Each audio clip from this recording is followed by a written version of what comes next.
Hey, it's me, Kati, and today I'm going to talk about how to buy a home over 60. The rules have definitely changed, and I'm going to tell you all the inside secrets, the scoop, what you're not going to find out on ChatGPT or on websites, because I'm going into it, I'm going deep, and I'm explaining to you what has changed, what do you need to know, and what I'm going to do is go into telling you everything that you need to know in order to make sure your home buying process is really, really stress-free. So let's get into it. So I'm going to tell you a story about somebody actually who posted in my Facebook group about the process of them purchasing a home. Everybody in my Facebook group really is about selling a home. There's not as many people who don't sell a home in there, but purchasing is, of course, kind of goes hand in hand with the selling. They had been out looking for a whole week with their buyer's agent 11 hours away from where they lived. They went into 9 different homes and they were really disappointed by what they saw when they went into the homes. One had mold, one was the layout wasn't good. So the pictures did not show the home in the right light. Of course, the pictures were like my fake it, take it, make it that I talked to you guys all about in my seller's playbook. However, every time they went into the home, they were disappointed. Now, as I talk about fake it, take it, make it, fake it is really about faking the home a little bit. It's not about just completely making it totally different so that when buyers come in, they're disappointed. That's not what I'm talking about. They were only in town for a short time and they were working with the buyer's agents that they had contracted with. And 9 homes, when you're from out of town in a week, really doesn't seem like a whole lot to me. When you're coming in town from another location, you really probably need more than that. And when I'm talking about how many homes you need to look at before you buy, if you don't know the area, I'm usually saying it needs to be somewhere between like 12 and 20 homes. If you kind of know the area that you're in, you really only need between 5 and maybe 7 or 10 homes before you know of the right house. So I feel like they actually didn't see enough houses. Now, they found a house finally after all of this that they loved, and they said, we're going to talk about it. We'll get back to you tonight. And then they texted their agent that night. They didn't hear back from the agent that night. They heard back from the agent in the morning, and the agent in the morning said, sorry, the house is already under contract. And so they were very, very disappointed. And of course, they were disappointed in this agent. They're ready buyers, they're willing buyers, and they want to get going. When I'm working with buyers, it's very, very important for me to make sure I'm educating them about the actual market. How is the market doing? And that's why you have to have somebody who is super experienced. And when I'm talking about experienced agents, I'm saying 150 sales in the last 5 years. Now, a buyer's agent is going to be a little bit different than a seller's agent, a listing agent. The problem in our industry is that most of the time when a listing agent is really good, they sort of farm out their buyers to other people on their team. I do this, I partner up with somebody on my team, but I'm still doing all the negotiating. I'm just not actually opening the doors. I'm doing comps and everything like that. And the reason that is because buyers agents are always out. They're always moving around. They're going,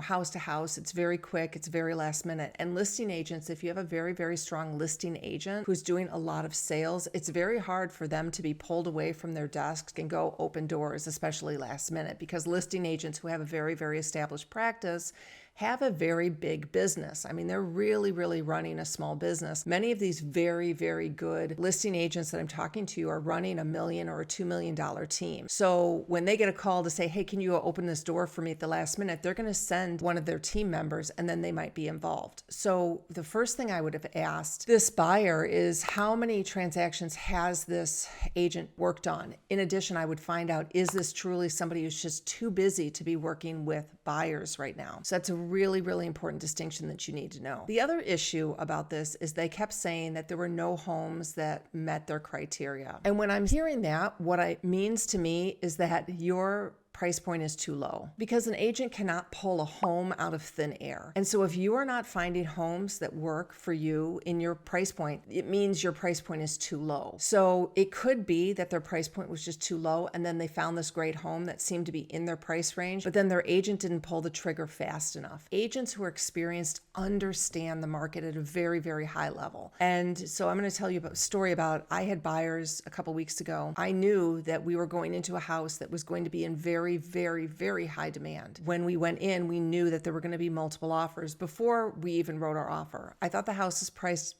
right, maybe a touch high, but we knew that it was going to be multiple offers. So I had a lot of conversations with my clients about how to actually get that house for them, without just writing an offer that's really, really super high. And we came up with the idea that it had to be a very, very strong offer, and it had to be one with non-refundable earnest money right at the outset of the contract. So we actually wrote a pretty hefty contract with earnest money that if the buyers went to the inspection and they did not like the inspection, they were going to back out. Now, this is pretty big. I've never done this in my career. Out of the thousands of contracts I've written, thousands of contracts that I've gotten, I had never seen anybody actually put this much earnest money down that was non-refundable right at the signing of the contract. Now, I believe in a couple of your states out there, I think it might be North Carolina, I heard that is what people do, is they put non-refundable earnest money down. Now, that doesn't really happen in other locations as much. So that was something that we did. But the reason I knew to do this was because I know the market really well. I'm a very, very experienced listing agent,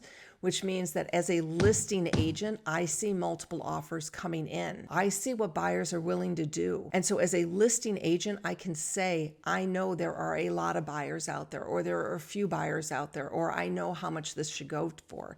And so that's why when you're looking for your agent, it is incredibly important that you have somebody who understands the market. They might have had a team member, a lower level, who just was not fully aware that that house was going to go in that instant. If it had been me as a buyer's agent, what I would have done is I would have said, wow, they really like this house. I'm going to reach out to the agent literally right now. And I'm going to say, listen, we have somebody who is very, very interested in this house. Do you have any offers? That agent might have been very, very tired from the day's work going to all of these houses, and it's a Sunday night, and maybe the text came in at 9:00 at night. I don't know. And so you have to realize that, these agents also have lives. And I mean, I hate to say that because, you think we have to be at the beck and call of everybody, which we generally are for emergencies. But sometimes, we have obligations, we have dinners, we have family, we have sporting events we're going to for our kids. And so we're not always available all the time. However, in this situation, the buyer would have made it very clear, I would have hoped at the time of the showing, we really like this house. And the buyer's agent should have reached out to that agent right away. I'm feeling like this buyer's agent probably didn't understand a lot of things, probably didn't understand the market, probably didn't understand the intensity with which these people really wanted the house, and might have been not super experienced, because what the agent was not saying to those buyers is that your price point might just be too low. We need to move into a new price point. Now, this is just all me guessing based on a post in my Facebook group. So it's not like I really, really know the inside situation, but the rest of this video, I want to go through and talk about some of these things that you can avoid when you're buying, some things you probably have never heard before, just because the industry is changing at a very, very rapid pace, and it's a very quick market. And if you don't know what you're doing as an educated buyer or a seller, which is what I talk about all the time, you could be putting yourself into a bad situation, because a lot of times buyers and sellers are thinking that their agent is supposed to be the end all be all. And my goal, my mission in really what I'm doing is to make sure that you are educated enough so you know what questions to ask those agents, because our industry is filled with many agents who don't know what they're doing. I hate to say it, but there is a very, very low barrier to entry in this industry. And many agents market themselves and they say, oh, I'm such a great agent. Look at me opening these doors. I've got a great Instagram following, these catchy videos with music and dancing, and I look so great. I'm wearing all my great clothes and everything like that. They do a great job of marketing themselves, but that doesn't mean that they're great agents. And that's really something I want you to dig in with and really, really, truly understand. So we're going to get into this. I'm going to go through all these things. I do have a couple free resources for you. One, my seller's playbook. If you have a home you're looking to sell, definitely download this free. It's been downloaded over 15,000 times.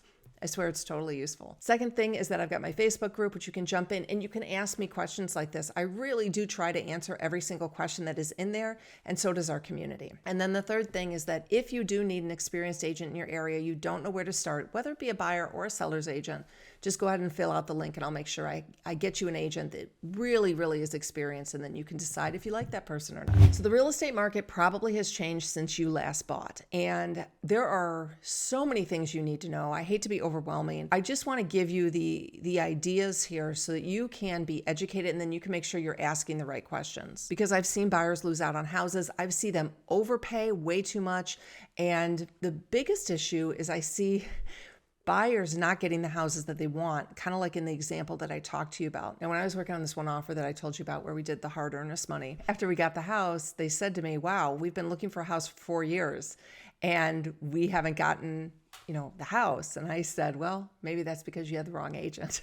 And it's really, really true. So going into this, you're not going to learn everything. You're not going to know everything, but I want you to know the questions to ask. So a couple things that you need to know. I've already touched on this. Homes can move very, very quickly, especially in a multiple offer situation. So if your market is very, very tight, you can't expect like a seller's agent to wait for you. Your agent, your buyer's agent has to be very, very forceful, and almost to the point sometimes for buyer's agents being over forceful. But what I don't want to have happen, which has happened to me before, is that I will have a house sold out from under me. So maybe I've talked to the seller's agent and, oh, we're sort of interested. And I say, oh, great. My clients are sort of interested. And then I'm expecting that seller's agent to tell me when they get an offer. I'm expecting, maybe I'm just thinking about that. And then I've had a house where the seller said, just like this one, oh, it's already sold. Like the example that I told you with the buyers from my Facebook group.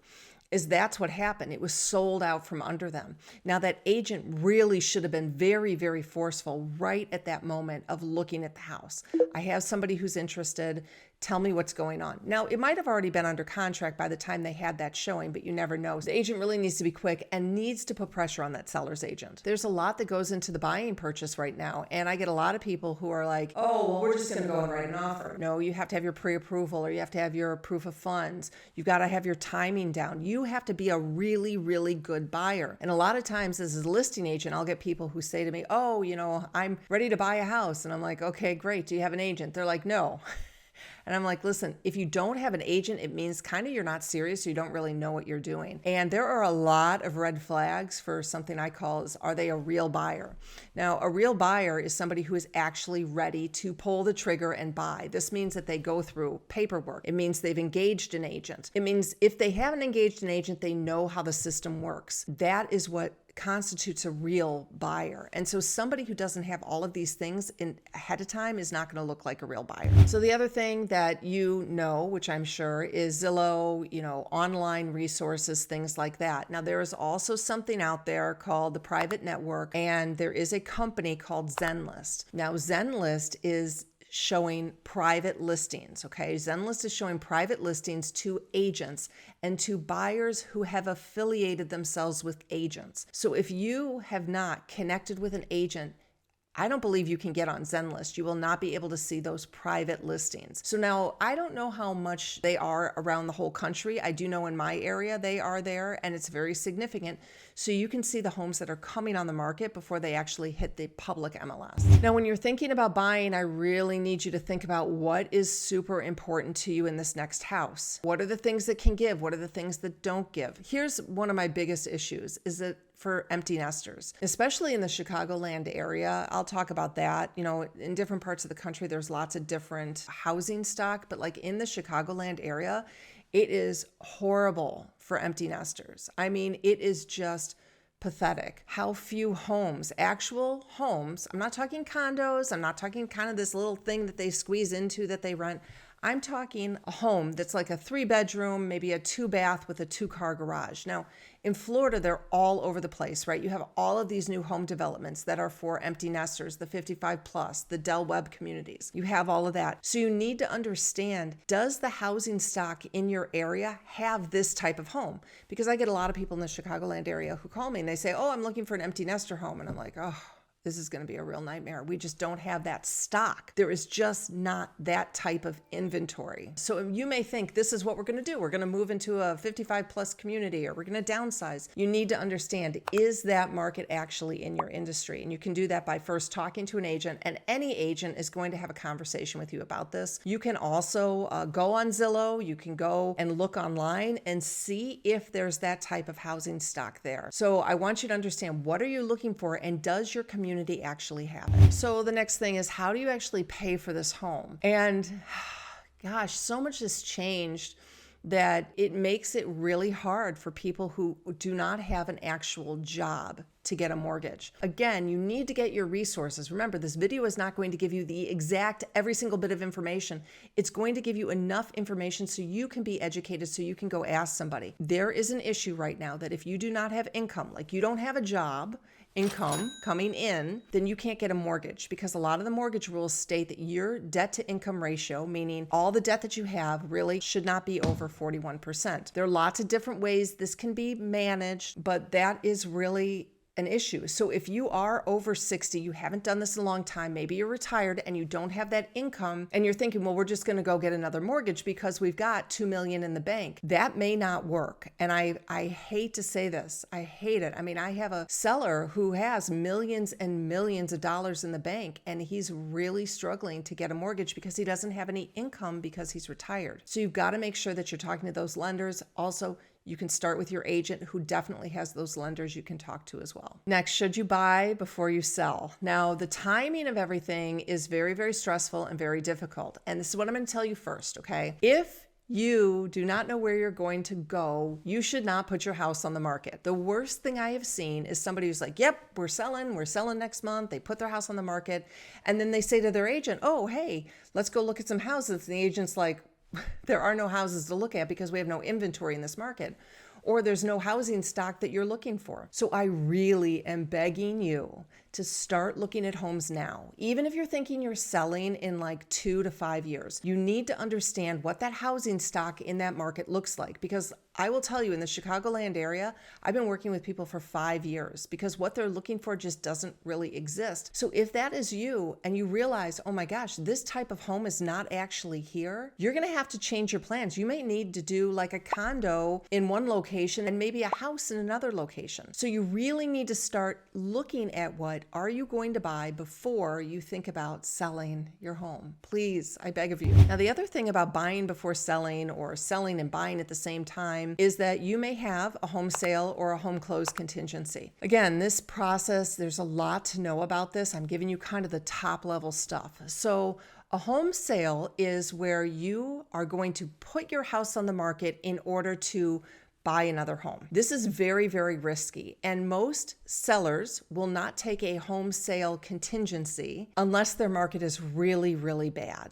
Okay, so if you're in a hot market and you're going to purchase a home and you think, well, I'm just going to sell my home and take the proceeds out of my home and then buy this, but if you don't close on your sale, you can't buy this. That's a home sale contingency. It could be a home close contingency. A home close contingency is where you already have a contract on your home to sell, and then you're going to this other person, you're saying, listen, I will buy yours contingent upon my home closing. So as a seller, I want you to think about that. Are you willing, as a seller, to put all of your eggs into the basket of somebody who's selling their home in another town who you have no idea who it is? You don't know if their home is priced right. You don't know what the house looks like. You don't know what the market is there. And now you, as a seller, are expected to take the risk of that buyer. So it is not super common. In a hot market, it's non-existent. Now, a home close contingency could possibly work. Possibly. But you really have to talk to your agent about this. You really need to understand the market. I know. I feel like I'm just giving you all these really bad things that are happening. What I'm trying to tell you is that buying a home and selling a home at the same time is really difficult. You might have been able to do this before because you got a bridge loan, or it was easy. You had all this money, you were moving this around. There just are really not opportunities for you to do that bridge loan anymore. Now, again, you may have a relationship with a banker or a lender and they can do it for you, but you've got to start early and you've got to understand this. So now you're going to ask me, well then, Kati, how are we supposed to buy a home and sell a home if it's super complicated?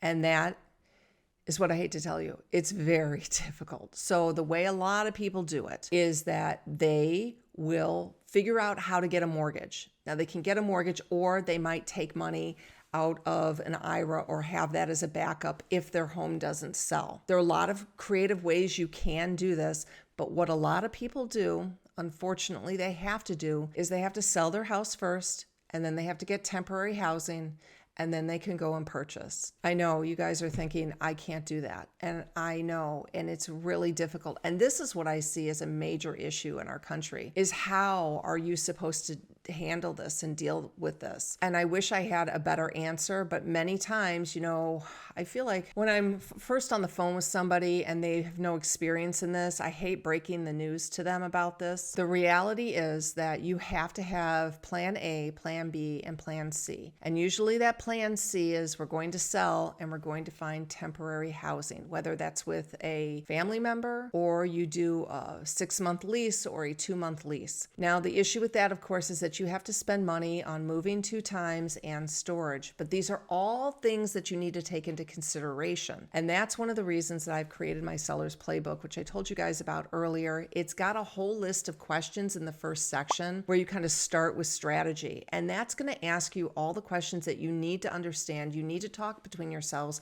about how are you going to get from this point A to point B stress-free.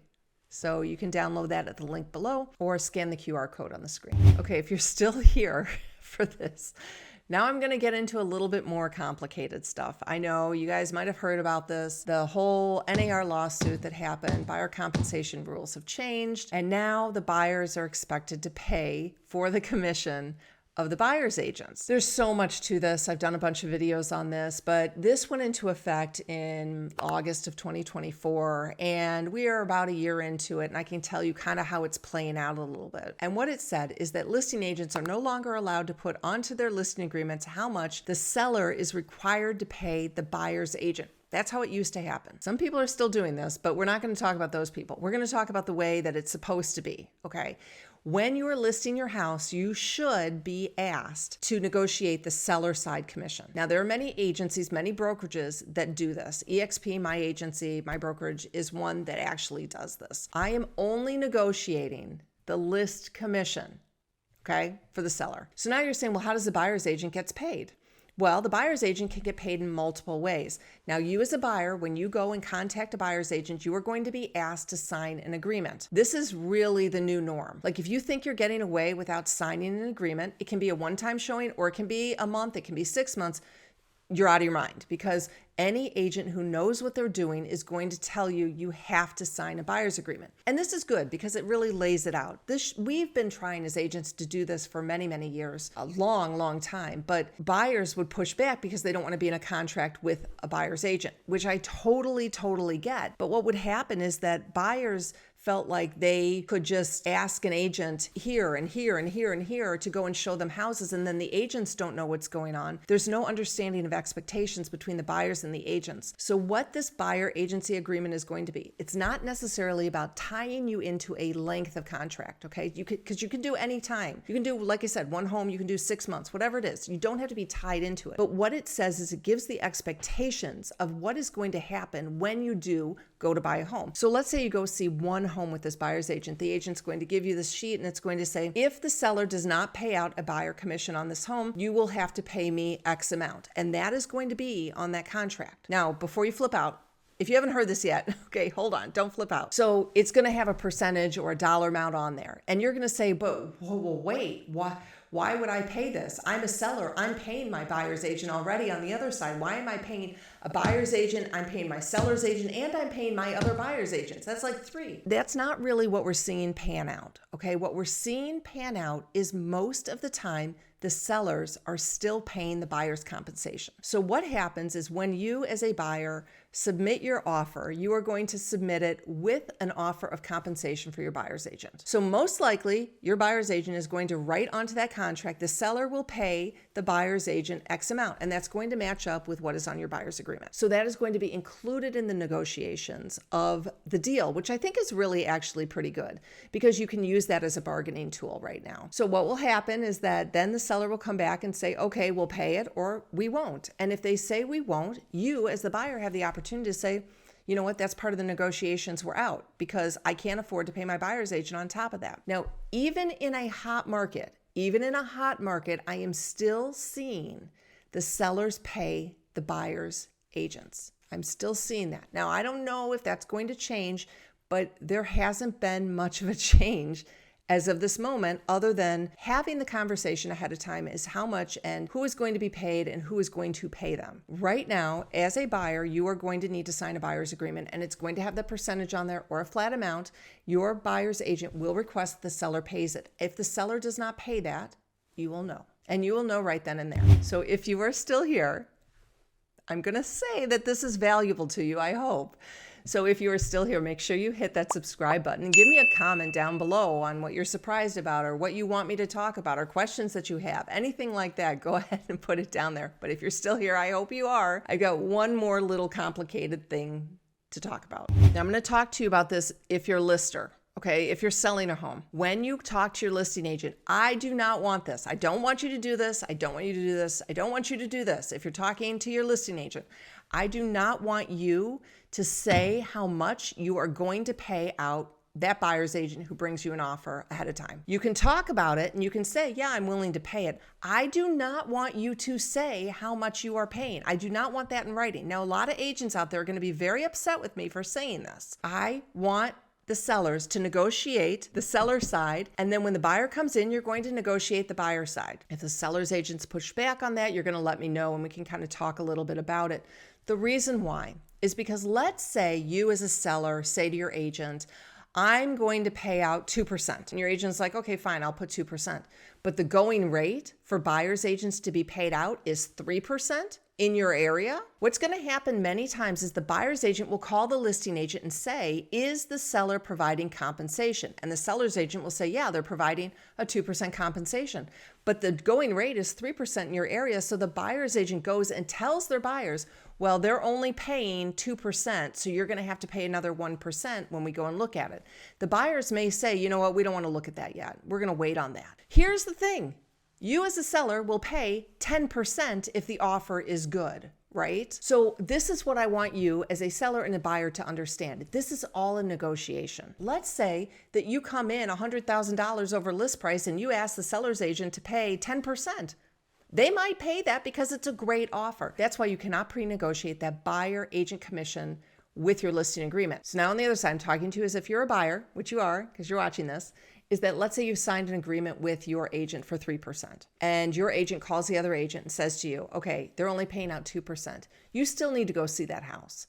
And the reason you need to go to see that house is because everything is negotiable. So you go to your agent and you say, yeah, I know I told you 3, but you know what? I'm not paying you 3 anymore. I'm only going to pay you 2. Maybe that's the case. Or then you back out of the house. So it's all a negotiation. Now the agents are going to say, no, you can't do that. Well, I've seen this where it's a negotiation. That was the point of the lawsuit, is that yes, sign that agreement for 3%. If they're only paying 2%, you should still go and see that house if you want it, because you can also then say to the agent on the other side, the listing agent, we're not buying this unless it's 3%. Now, again, if you've written a good offer, it's good terms, that seller may say, fine, we'll do it. So don't not go see a house because the buyer agent commission is not being paid or it's not as much as you put onto your agreement. This is why there should be no talk of buyer compensation until the actual offer is written.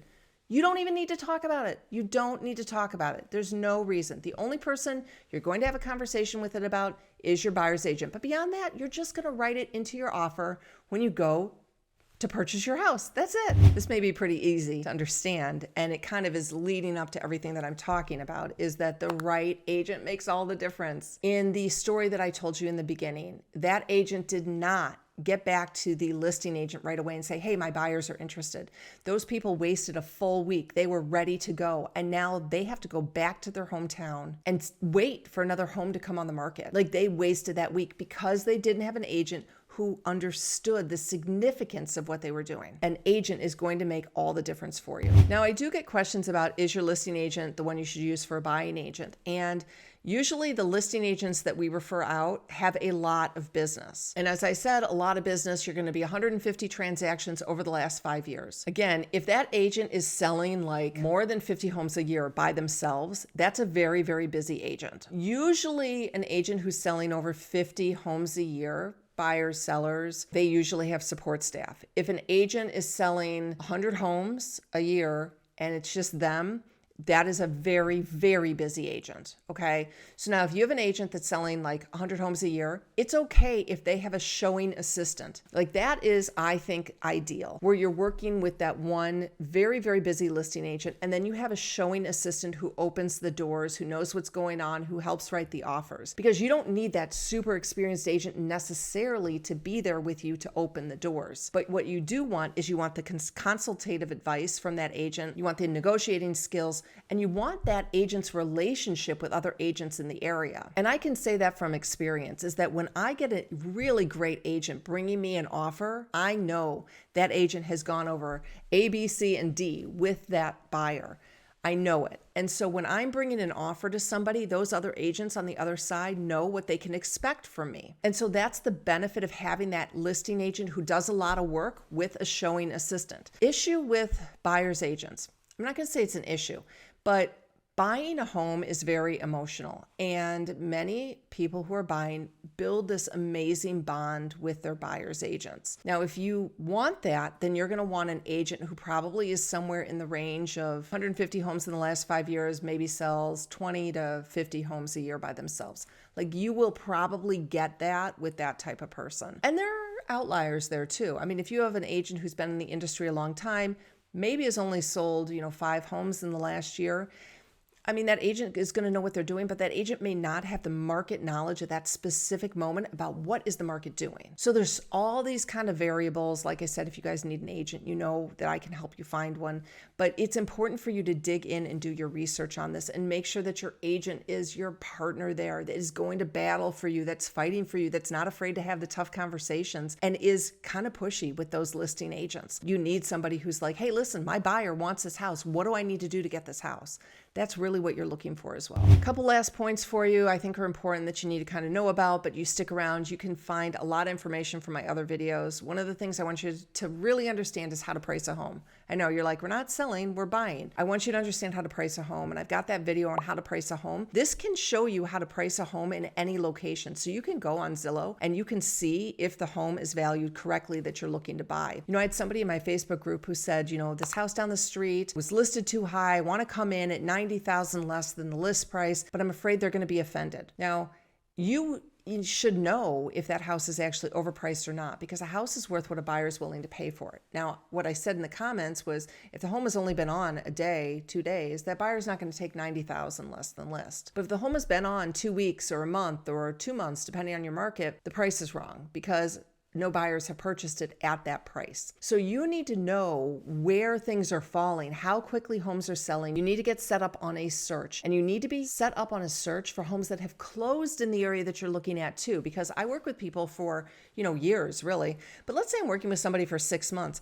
Let's say we went to a home on that first month that they turned down, okay? They were like, this home is way overpriced. 3 months later, they get an email stating that that home closed for the price that it was listed for. So now they're starting to understand the market. They're starting to sort of gauge what are homes worth. You need to be doing that too. You need to understand the market where you're moving to. You need to understand your market where you're selling. This is a very, very big conversation, very, very big understanding that you have, and your partner has to be your real estate agent. It is not too early to start talking to an agent anywhere. As I've said in every video, there are a lot of bad agents out there. I want to make sure that you go with somebody who has enough experience, who knows what they're doing, is a full-time professional in this. Full-time, non-negotiable, okay? I want to make sure you know that. And then also just talking about when is the best time to buy. Best time to buy is when you're ready to buy. Now, usually there are homes that come on in spring because they're trying to hit the summer market so that people can close before school happens. It may not be that case in your area. Now, sometimes the best times to buy are actually in the winter because maybe not as many people are purchasing. Maybe the market's going down, maybe it's stagnant. I had a buyer one time who always wanted to put in an offer on Christmas Eve and the day before Thanksgiving because he felt that people were desperate at that point. So who knows? I don't know. We never got a house like that, but maybe that strategy does work for some people. So then really the last thing is that this is an emotional process. This can be very difficult, buying and selling a home, but it doesn't have to be. The more education that you give yourself, the more that you do, the more, you jump into my Facebook group and ask your questions and read the other people's questions and answers and my answers, the more you are going to learn, the more you will know. And downloading my Seller's Playbook is a great place to start as well. So I have so many resources for you. I'm giving away so much information for free. I want you guys to be educated. I really do feel like this is my mission in my life, is to elevate the real estate industry, to elevate the agents that you're working with, to kind of put them on their toes, to make sure that you know what you're talking about so that you can question them and they can become great partners to you. Thanks for watching. We'll see you in the next one.